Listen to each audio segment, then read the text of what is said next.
Hello and welcome to Learning Space. In today's video, I am going to show you how to get a split lettering effect in Canva. This video is inspired by one of the tutorials I watched on YouTube. I'll link the original video in the description box if you would like to check it out. So for this project, I'm going with an Instagram post format. Now let's change the background color. I'll go with a gray color for this.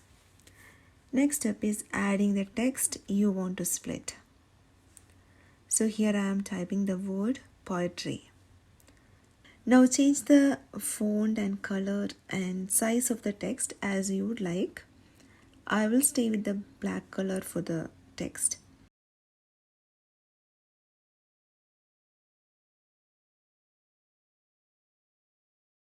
Since we are going to split this word, it's better to pick a bigger font size.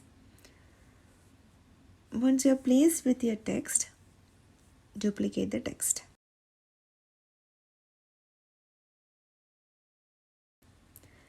Next step is to position the duplicate word right around here. Now add a rectangle.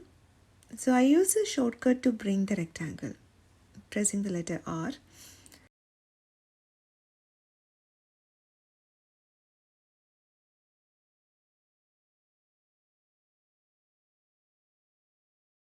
Bring it to the front.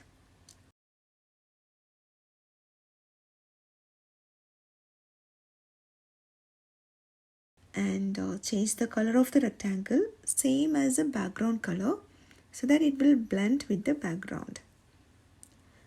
Next, resize the rectangle so that you get the desired split effect you are going for.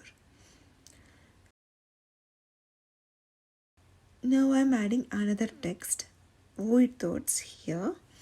So Void Thoughts is the name of my poetry blog and my other YouTube channel where I showcase my poems. I am changing the font here to a simple one. Now let me space the letters a bit. So here is the final look. I hope you like this video. If you find it useful, please give a thumbs up and subscribe to the channel for more such videos. Please let me know your feedback in the comments. Thank you so much.